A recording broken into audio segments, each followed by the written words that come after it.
Bismillahirrahmanirrahim. Assalamualaikum warahmatullahi wabarakatuh. Global Hijrah malam ini bersama saya Khadijah Faisal.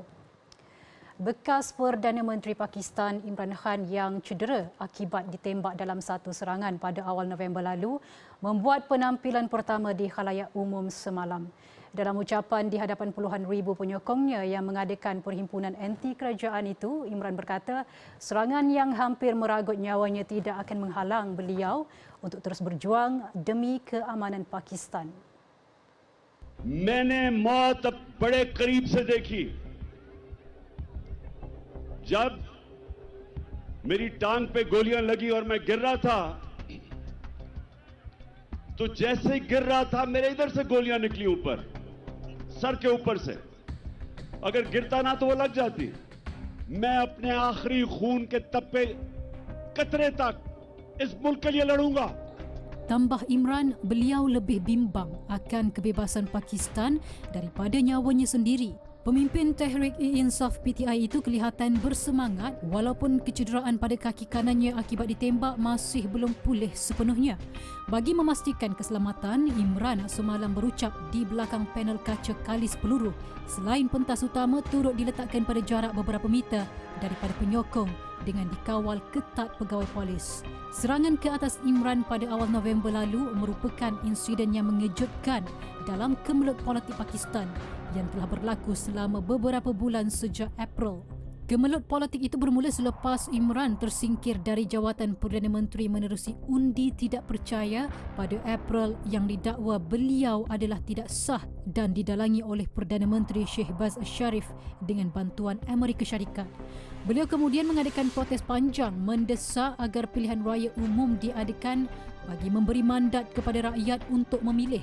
Lebih 60 perhimpunan telah diadakan Imran dan perhimpunan di Rawalpindi, Pakistan semalam adalah kemuncak protes panjang tersebut.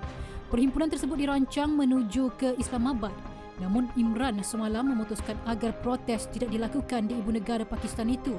Imran berkata keputusan itu bagi mengelakkan anarki dan beliau tidak mahu memudaratkan lagi keadaan di Pakistan yang ketika ini berdepan krisis ekonomi.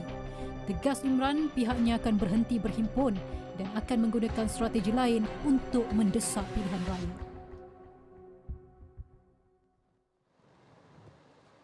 Dalam perhimpunan semalam, bekas Perdana Menteri Pakistan Imran Khan berkata antara strategi yang akan digunakan bagi mendesak pilihan raya umum adalah melalui peletakan jawatan beramai-ramai pemimpin parti Tehreek-e-Insaf PTI daripada semua Dewan Undangan di Pakistan.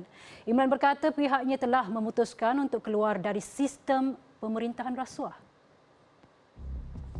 Menurut Imran, pertemuan akan diadakan dengan Ketua Menteri Wilayah Pimpinan PTI dan ahli politik terlibat bagi mengadakan perbincangan untuk berundur daripada semua Dewan Undangan. Sebelum ini, anggota PTI telah meletak jawatan di Parlimen Persekutuan namun kekal berkuasa di dua wilayah dan dua unit pentadbiran Gilgit-Baltistan dan Kashmir yang ditadbir Pakistan. Cadangan peletakan jawatan pemimpin PTI di Dewan Undangan Negeri Punjab dan Khyber Pakhtunkhwa yang ditadbir mereka dilihat akan memberi tekanan kepada kerajaan persekutuan untuk segera mengadakan pilihan raya. Dua wilayah itu menempatkan lebih separuh daripada 220 juta penduduk Pakistan. Dilaporkan dengan pembubaran Dewan Undangan Negeri itu, ia boleh mencetuskan krisis besar seterusnya, memaksa pilihan raya seperti yang diminta Imran sejak disingkirkan pada April lalu. Imran menjadi Perdana Menteri pertama Pakistan yang digugurkan menerusi undi tidak percaya di Parlimen. Beliau sebelum itu telah membubarkan Parlimen bagi memberi kuasa kepada rakyat untuk memilih sendiri tampuk pemerintahan. Namun Mahkamah Agung Negara itu menetapkan tindakan pembubaran itu tidak sah. Parlimen kemudian membuat undi dan Presiden Liga Muslim Pakistan Nawaz PMLN Shehbaz Sharif dipilih sebagai Perdana Menteri ke-23 Pakistan.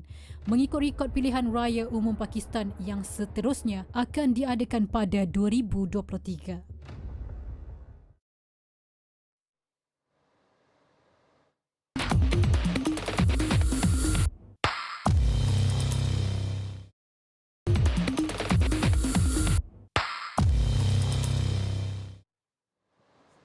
Alhamdulillah bertemu kembali.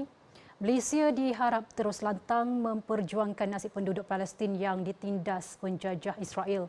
Ketua Biro Politik Hamas, Ismail Haniyeh, amat berharap Datuk Seri Anwar Ibrahim yang baru dilantik sebagai Perdana Menteri ke-10 akan memberikan sokongan berterusan terhadap perjuangan Palestin. Ismail semalam mengucapkan tahniah kepada Datuk Seri Anwar atas pelantikannya sebagai Perdana Menteri. Dalam ucapannya, Ismail turut mendoakan kejayaan Datuk Seri Anwar memimpin Malaysia dan perjuangan untuk umat Islam serta rakyat. Tambah Ismail, pihaknya mengingati dengan penuh rasa bangga atas pendirian Perdana Menteri untuk menyokong perjuangan Palestin dan Masjid Al-Aqsa. Beliau berharap usaha itu akan diteruskan dengan pendirian lebih berani dan tabah sehingga rakyat Palestin memperoleh hak penuh dan negara itu dibebaskan daripada penjajahan kejam dan negara Palestin diwujudkan dengan Al-Quds sebagai ibu kota kekal. Datuk Seri Anwar sebelum menjadi Perdana Menteri telah menegaskan Malaysia akan memberikan dukungan dan sokongan berterusan kepada perjuangan Palestin. Tegas beliau, penindasan di Palestin ialah isu kemanusiaan dan bukan sekadar agama. Malaysia dan Palestin mempunyai hubungan akrab yang sudah terjalin lama dan pemimpin Malaysia sering menyuarakan isu penindasan Palestin di pentas antarabangsa, terutama di Perhimpunan Agung Pertubuhan Bangsa-Bangsa Bersatu, UNGA. Penderitaan warga Palestin, Syria dan Yaman yang tidak bernasib baik bukan hanya akibat peperangan sahaja. Mereka juga terpaksa berdepan dengan cuaca musim sejuk yang boleh mencecah sehingga negatif darjah Celsius. Kehidupan mereka yang sedia susah menyukarkan mereka untuk mendapatkan pakaian musim sejuk dan alat pemanas badan. Situasi itu sekaligus menyebabkan mereka berdepan risiko kesihatan akibat suhu rendah dan cuaca yang sejuk. Bagi sesetengah individu di lain-lain negara, kehadiran musim sejuk amat dinantikan kerana boleh bermain salji. Namun situasi berbeza bagi warga Palestin, Syria dan Yaman yang terpaksa membakar segala barangan peribadi hanya untuk memanaskan badan mereka sekeluarga. Lebih teruk ada di antara mereka yang meninggal dunia di kamp pelarian masing-masing akibat hipotermia atau kebakaran disebabkan oleh kaedah pemanasan yang tidak selamat. Cuaca musim sejuk juga boleh mengundang penyakit seperti demam, sedesema, batuk dan hipotermia. Meskipun peralihan kepada musim sejuk di sana bukan perkara baharu, namun disebabkan faktor serba kekurangan, mereka ini tidak mampu bersedia sepenuhnya untuk menghadapi cuaca sejuk tersebut. Menurut pengurus Aman Palestin Bangi Wan Ammar Muslim, bagi meringankan beban golongan kurang bernasib baik itu, pihaknya setiap tahun menyampaikan bantuan musim sejuk di sana. Jadi Aman Palestin pada setiap tahun kita memang membuka satu kempen bantuan musim sejuk dengan beberapa faktor yang kita ambil. Antaranya adalah kita memfokuskan kepada bantuan kotak makanan, kepada bantuan pemanas dan juga kerosin dan juga bantuan klinikal serta kelengkapan untuk musim sejuk itu sendiri dari segi pakaian, dari segi kemah dan sebagainya. Tidak hanya fokus kepada bantuan sejuk semata-mata, Aman Palestin turut menggunakan sebahagian daripada hasil sumbangan orang ramai untuk membaiki saliran sumber air di kamp pelarian serta membaik pulih kemah penempatan pelarian di sana yang musnah semasa musim sejuk. Tambahnya lagi, dengan mempunyai pejabat di sana, Aman Palestin mempunyai kelebihan untuk menguruskan segala perbelanjaan dalam pembelian barangan bantuan yang benar-benar diperlukan mengikut keadaan semasa di sana. Justru para penyumbang tidak perlu risau kerana Aman Palestin sentiasa telus dalam menggunakan dana tersebut hanya untuk membantu saudara Islam kita di sana.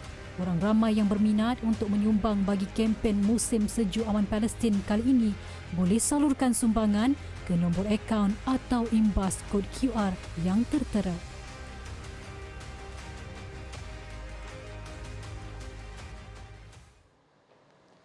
Baik, Global Hijrah berakhir di sini. Nantikan lagi kupasan isu ummah dalam Global Hijrah minggu hadapan.